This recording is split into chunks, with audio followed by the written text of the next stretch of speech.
नमस्कार, India voice देख रहे हैं आप और मैं हूं आपके साथ शिवम दुबे। वक्त हो चला है रिपोर्टर लाइव का, जहां दिन भर की तमाम बड़ी खबरों की जानकारी देंगे हमारे संवाददाता ग्राउंड जीरो से। मगर सबसे पहले हम बात करेंगे दिल्ली की, जहां दिल्ली के मुख्यमंत्री अरविंद केजरीवाल को 9वां समन मिला है। इस खबर पर ज्यादा जानकारी दे रहे हैं हमारे संवाददाता अजीत कुमार। राजधानी दिल्ली में कथित तौर पर शराब घोटाले के मामले में दिल्ली के मुख्यमंत्री अरविंद केजरीवाल को फिलहाल राहत मिलती हुई नजर नहीं आ रही है। भले ही शनिवार को राउज़वेन्यू कोर्ट में पेशी के दौरान उन्हें 15,000 के नीची मुचलके पर जमानत जरूर मिल गई हो, लेकिन अब ईडी ने मुख्यमंत्री अरविंद केजरीवाल को 9वां नोटिस भेज दिया है और इसमें उन्हें 21 मार्च को पेश होने को कहा है। आपको बता दें कि इससे पहले ईडी ने तकरीबन 8 नोटिस भेजे और 8 नोटिस का जवाब मुख्यमंत्री अरविंद केजरीवाल ने देते हुए उसे गैर कानूनी कहा और एक बार भी पेश होने नहीं गए। और अब एक बार फिर से 9वां नोटिस जारी किया है मुख्यमंत्री अरविंद केजरीवाल को। देखना ये होगा कि क्या अब 21 मार्च को मुख्यमंत्री अरविंद केजरीवाल पहुंच पाते हैं या फिर एक बार फिर से हर बार की तरह किसी ना किसी हवाला देते हुए वो फिर से इसे गैर कानूनी बताते हैं। आपको बता दें कि इससे पहले शराब घोटाले के मामले में दिल्ली के पूर्व उप मुख्यमंत्री मनीष सिसोदिया और आप नेता संजय सिंह पहले से ही तिहाड़ जेल में बंद हैं और अब जांच की आंच मुख्यमंत्री अरविंद केजरीवाल तक भी आ पहुंची है। अब इंतजार है 21 मार्च का कि क्या वो समन का जवाब देते हुए पेश होते हैं या नहीं। Ajit Kumar, India Voice, Delhi. अमरोहा में प्रशासन ने बड़ा एक्शन लिया है। इस खबर पर ज्यादा जानकारी दे रहे हैं हमारे संवाददाता मोहम्मद इमरान। अमरोहा में भूमाफियाओं के हौसले इतने बुलंद हैं कि सरकारी 10 बीघा तालाब की ज़मीन पर स्कूल की इमारत खड़ी कर दी है। हालांकि भाजपा सरकार आने के बाद इसमें जो है संज्ञान लिया गया है। भाजपा सरकार का जो तालाबों पर कब्जा मुक्त अभियान चल रहा है उसको लेकर लगातार यहाँ पर जो है इस मामले को सुर्खियों में लेकर कार्रवाई करने की बात की जा रही है। हालांकि जो अमरोहा प्रशासन है उसने इस पर जो तहसील उस समय तहसील से जो लेटर जारी हुआ था, जो नक्शा पास हुआ था, उसको खारिज कर दिया, उसको कैंसिल कर दिया है, जिसके बाद यहाँ पर अभी इसमें कार्रवाई की बात कही जा रही है। पूरा मामला अमरोहा जनपद के अमरोहा नगर कोतवाली क्षेत्र के धनौरा रोड का है, जहाँ पर मैस्को पब्लिक स्कूल है धनौरा रोड पर, जिसमें बताया जा रहा है कि 10 बीघा तालाब की ज़मीन पर उस मैस्को पब्लिक स्कूल की बिल्डिंग को खड़ा कर दिया है। जिसके बाद यह मामला लगातार सुर्खियों में रहा है। आला अधिकारियों की भी संज्ञान में मामला है, जिसके बाद सुर्खियों में आने के बाद अमरोहा सदर तहसील में जिस समय इसका नक्शा पास किया गया था, अब हाल फिलहाल में इस नक्शे को कैंसिल कर दिया है। और बताया जा रहा है कि एनजीटी द्वारा एक लेटर भी जारी किया गया है, जिसमें जिला अधिकारी और एक मैस्को पब्लिक स्कूल की जो अधिकारी हैं उनको यह लेटर जारी किया है, जिनमें इसमें स्पष्ट जांच के बाद कार्रवाई की बात की है। हालांकि बीजेपी सरकार में जिस तरह से तालाबों को कब्जा मुक्त कराया जा रहा है, उत्तर प्रदेश की सरकार लगातार तालाबों को कब्जा मुक्त कराने की बात कह रही है। अब देखना होगा कि इस बिल्डिंग पर किस तरह की कार्रवाई उत्तर प्रदेश सरकार करती है और जो समाजवादी पार्टी के इन भूमाफियाओं ने तालाब की ज़मीन पर बिल्डिंग खड़ी की थी, इसको किस तरह से कार्रवाई करके कब्जा मुक्त कराया जाता है।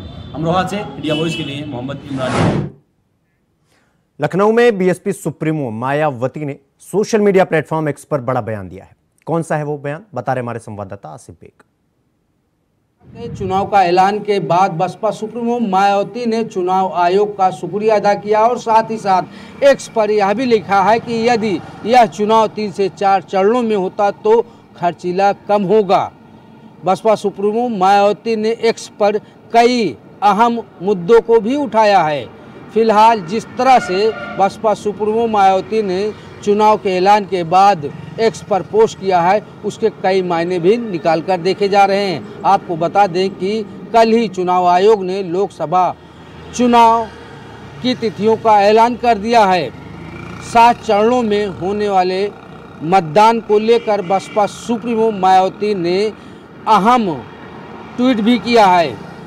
एक्स पर बसपा सुप्रीमो मायावती ने कहा कि जिस तरह से 7 चरणों में मतदान होगा यह काफ़ी खर्चीला होगा। यदि 3 से 4 चरणों में चुनाव होता है तो यह चुनाव खर्चीला नहीं होगा। वहीं दूसरी तरफ बसपा सुप्रीमो मायावती ने चुनाव आयोग से यह भी मांग किया है कि चुनाव के दौरान सामंतवादी सोच के लोग उनके तबकों गरीबों को वोट डालने से रोक सकते हैं, इस पर पैनी नज़र रखनी होगी। और वहीं दूसरी तरफ बसपा सुप्रीमो मायावती ने एक्स पर यह भी खुलासा किया है कि उनकी पार्टी गरीब, शोषित और बेसहारों से चलने वाली पार्टी है।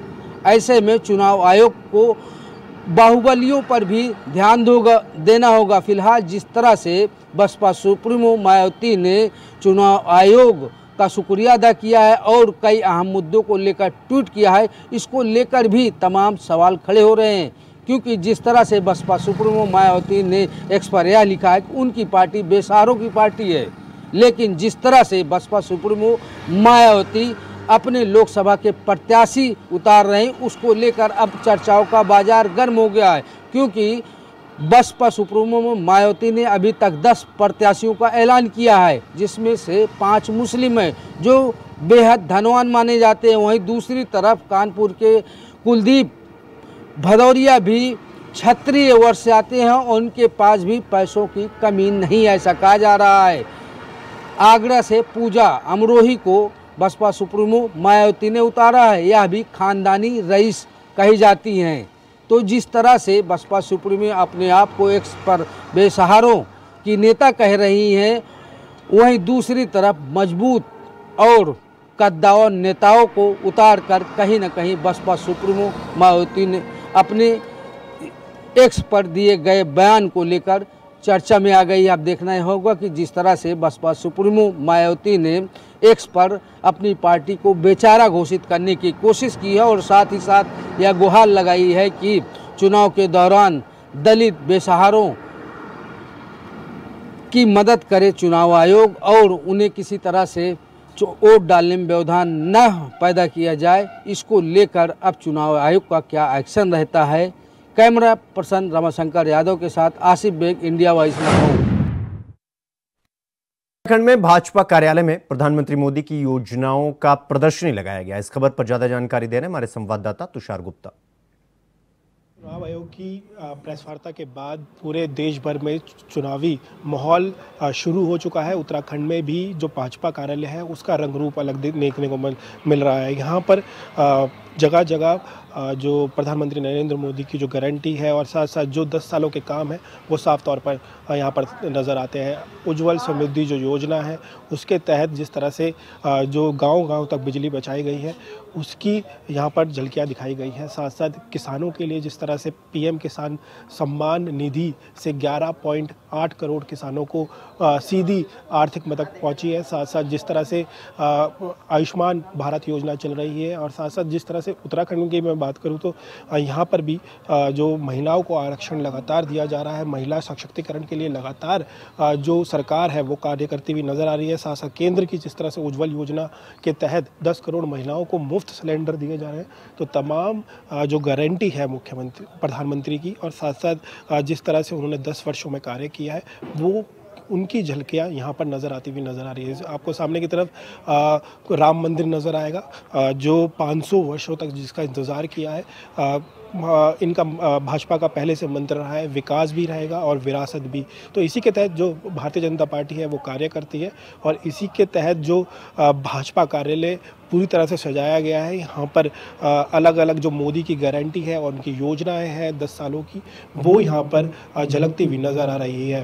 कैमरा जर्नलिस्ट निशांत चौहान के साथ मैं तुषार गुप्ता, इंडिया।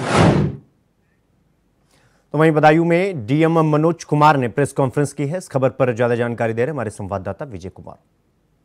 लोकसभा चुनाव को देखते हुए एक बार देश में आचार संहिता लग गई है और तारीखों का ऐलान हो गया है, जिसको लेकर के बदायूं जनपद के जिला अधिकारी मनोज कुमार सिंह ने आज प्रेस वार्ता के दौरान जानकारी देते हुए बताया कि बदायूं जनपद में तीसरे चरण में मतदान होगा। बदायूं में 24,09,000 मतदाता अपने मत का प्रयोग करेंगे, जिसमें से 11,17,000 के लगभग महिलाएं और 12,92,000 पुरुष मतदाता हैं। जिले में 1720 मतदान केंद्र बनाए गए हैं और जिले को 24 जोन में बांटा गया है, जिसके लिए टीमों का गठन कर लिया गया है और आदर्श आचार संहिता का पालन कराने के लिए सभी अधिकारियों को निर्देशित कर दिया गया है। वहीं जिला अधिकारी ने जानकारी देते हुए बताया कि सभी से आदर्श आचार संहिता का पालन करने की अपील भी की जा रही है और विपक्षी चुनाव आयोग ने सभी पार्टियों के साथ बैठक कर उन्हें जरूरी दिशा निर्देश भी दे दिए गए हैं। बदायूं से इंडिया वॉइस के लिए विजय राठौर। मथुरा में रंगोत्सव का आगाज हो गया है। इस खबर पर ज्यादा जानकारी दे रहे हमारे संवाददाता मोहम्मद फारूक। क्षेत्र में बसंत पंचमी के दिन से ही होली की शुरुआत हो जाती है। मथुरा में चारों ओर होली की धूम देखने के लिए नज़र आ रही है। आज बरसाना की लड्डू मार होली हो रही है, जहां लाखों टन लड्डू लाखों लोगों के ऊपर मारे जाएंगे और उन लड्डुओं से होली खेली जाएगी। जिन लोगों को लड्डू मिलते हैं वो उसको प्रसाद के रूप में ग्रहण करते हैं और अपने पास रखते हैं। इसी तरह कल बरसाना में लठामार होली होगी, जो विश्व प्रसिद्ध होली है। और अगले दिन यानी 10वीं तिथि को 19 तारीख को नंदगांव में लठामार होली होगी। नंदगांव की हुरियारन कल बरसाना आएंगी और बरसाना के हुरियारों पर लठमार होली खेलेंगी। इसी को लाखों लोग देखने के लिए देश और विदेश से आते हैं। पूरी सुरक्षा भी चाक चौबंद प्रशासन द्वारा की जाती है। एडीजी, आईजी और एसएसपी, डीएम और जिले के सारे अधिकारी यहाँ पर नज़र बनाए रहते हैं। सुरक्षा की दृष्टि से ड्रोन कैमरे, जगह जगह सीसीटीवी कैमरे लगाए जाते हैं। यह जो है एक मेले के रूप में पर्व मनाया जाता है। इंडिया वॉइस के लिए मैं मोहम्मद फारूक, मथुरा।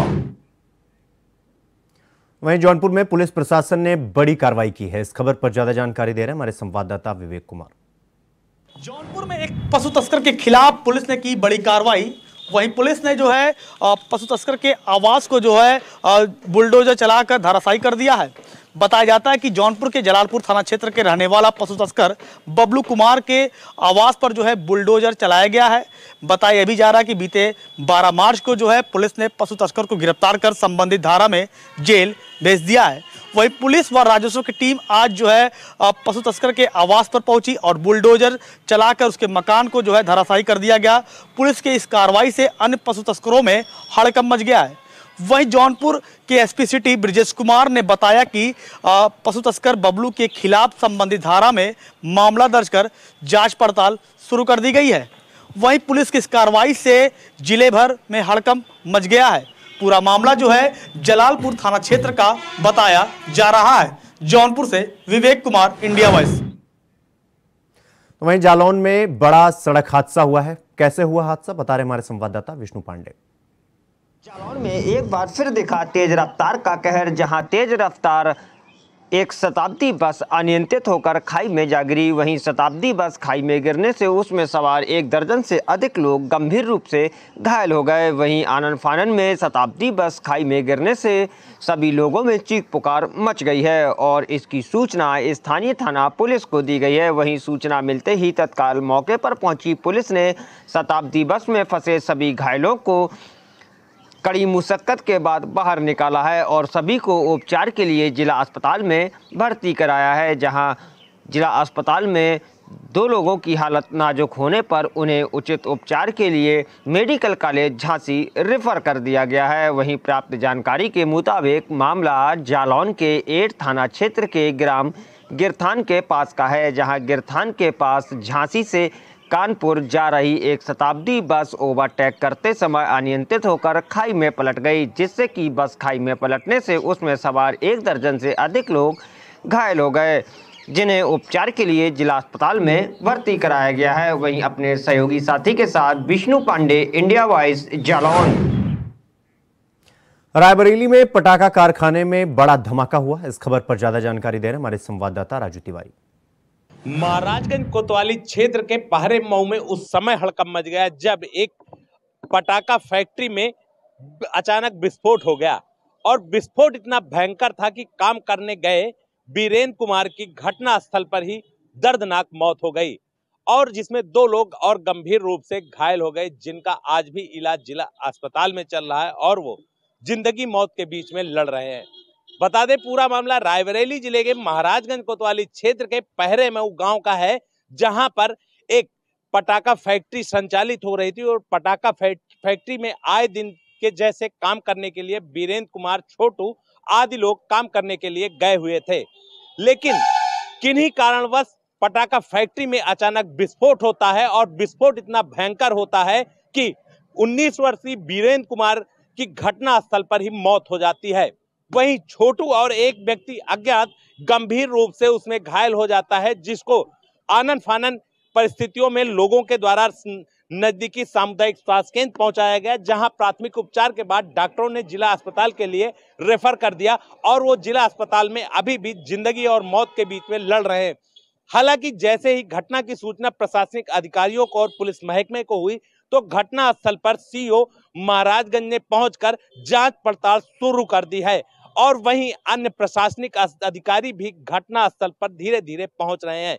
लेकिन आपको बता दें कि जिस तरह से पटाखा फैक्ट्रियों में इस तरह की विस्फोट हो रही है और लोगों को अपनी जान गंवानी पड़ रही है, दिहाड़ी काम करने वाले मजदूर की हुई मौत के बाद क्षेत्र में तरह तरह का चर्चा बना हुआ है। तो अब देखने वाली बात होगी कि क्या ये फैक्ट्री जो संचालित हो रही थी वो वैधानिक थी या इसके पास किसी प्रकार की कोई खामी थी जिसके चलते इस तरह की घटना हुई है। ये तो अब प्रशासन जांच के बाद ही तय करेगा। Raju Tiwari, India voice, Raipur. तो वहीं बरेली में सरेआम बच्चे के अपहरण की कोशिश की गई है। इस खबर पर ज्यादा जानकारी दे रहे हैं हमारे संवाददाता सनी गोस्वामी।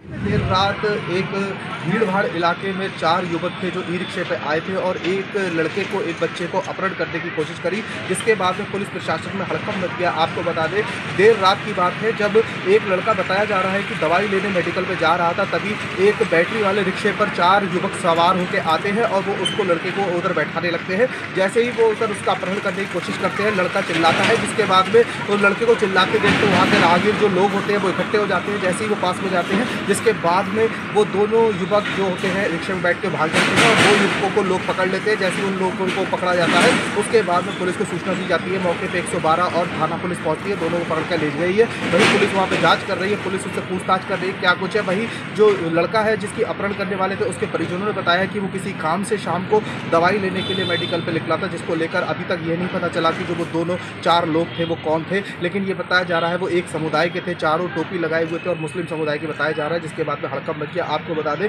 कि जो परिजन है उनका कहना है जैसे ही उसके घर के बच्चे को जब वो अपहरण करके लेके जा रहे थे तो पास में ही ठेले पे फल ले रहे एक युवक ने जब देखा तो वो मौके पे पहुंचे, उन्होंने उसको बचाया, तब जाके उसकी जान में जान आई और उनने उसको बचाया, जिसको लेकर उनको बताया कि अभी तक कुछ निकल के नहीं आ रहा है और ये भी नहीं पता चला है कि साजिश के तहत या कोई उनकी रंजिश थी जिसके तहत उन चारों लोगों ने उनके साथ में ये घटना करी है। वही पुलिस का कहना है कि अभी मामले की जाँच कर रही है, उससे पूछताछ कर रही है, जैसे कुछ मामला आएगा फिर निकल के बताया जाएगा। इंडिया वॉइस के लिए सनी गोस्वामी। रिपोर्टर लाइव में फिलहाल अभी के लिए बस इतना ही। देश दुनिया की तमाम बड़ी खबरों को देखने के लिए देखते रहिए इंडिया वॉइस। नमस्कार।